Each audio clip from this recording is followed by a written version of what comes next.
Hi everyone, my name is Kristen and I'm a master's nursing student from Pacific Lutheran University, precepting with Kim Appleby. I've been hanging around the unit at AVHU and interacting with staff and patient for the last few months on and off, so you may see me around. As part of my clinical practicum, I have to develop and implement a quality improvement project, and I decided to focus this project at AVHU. During my time spent on the unit, I noticed opportunities to engage patients more in their treatment, decrease aggression on the unit, and involve staff in helping patients meet their treatment goals. So this led me to looking at developing an incentive program, or sometimes referred to as a token economy. These types of programs have evidence that support an increase in patient treatment outcomes and decreased aggression and violence in psychiatric settings. MultiCare's adult psychiatric unit actually started up a very similar program in 2017, and it's shown great success, which is one of the reasons why we wanted to begin a similar one on the adolescent unit. This is not intended to create more work for staff, but rather be a fun and engaging way for patients to meet their individualized treatment goals, as well as have an overall positive effect on the unit. Okay, so let's get into how this is going to work. The general idea of the program is that the patients will receive secondary reinforcements in the form of stamps for performing desired behaviors like self-care or using coping skills. Once the patients have earned their stamps for completing these daily goals, they can then exchange their stamps for various prizes at the unit's incentive store, which will be open for 1 hour on Mondays and Thursdays. While participating in this program is not mandatory, it will be highly encouraged, and we believe patients will respond really well to it as they do on the adult unit. Each patient is going to be given a handout explaining what the incentive program is. On one side of the handout, there will be the patient's first week's treatment grid, which is shown here. The patient will start on whichever day of the week that they're admitted to the unit. Listed in each row on this sheet are the 7 different categories that patients can receive stamps for. The last category is daily goal, which is where the patients can determine a personal goal that they want to work on for the week. At the bottom of this sheet is where the total points will be kept track of. MHTs, we may ask you to help add up the points for each patient while they're at the store, but don't worry too much about having to do much more than that. Someone will be at the store to help with filling out the bottom of that sheet. And then this is the other side of the handout, which just explains the general process of the program to the patients. As you can see, the patients are given some examples for daily goals here, but they still may need some help in creating them.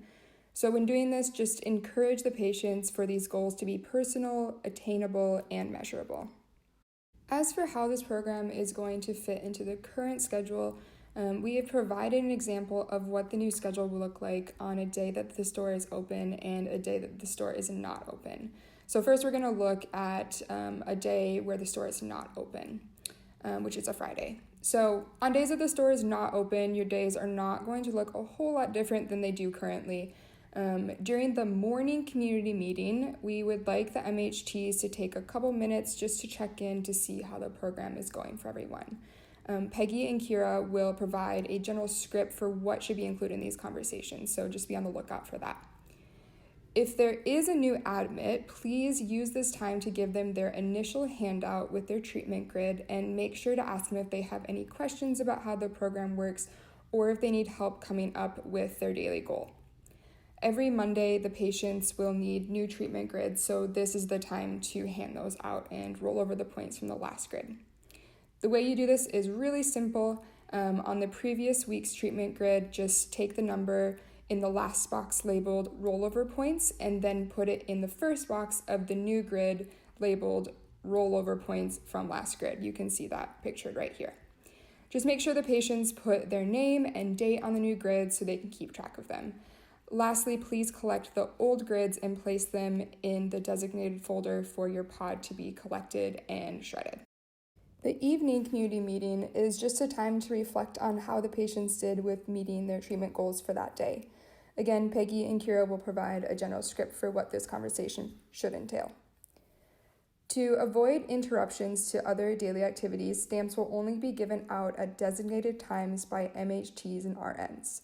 As you can see on the schedule, this will be at reflection time and snack flex time.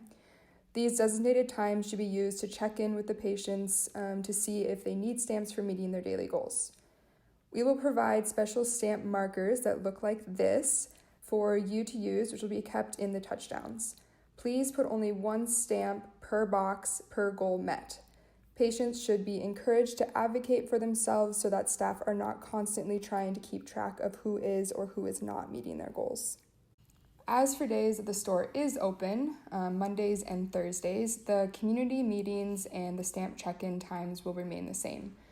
However, from 12:30 to 1:30 during the reflection flex time, each pod will have a designated 15 minutes to go visit the incentive store, where the patients can then exchange their stamps for prizes. Because participating in the program is not mandatory, there may be patients who will not want to go visit the store. To account for this, we are hoping for someone to come stay with the patients from the pod that are not wanting to visit the store that day, while the MHT brings the participating patients to the store. If no one is available to cover the patients not participating, please just bring all of your patients to the store. The store will be located in the gym hallway across from the clean utility room. And like I mentioned, MHTs, you may be asked to help out adding up stamps on the treatment grids, but someone else will be at the store to run it for the patients.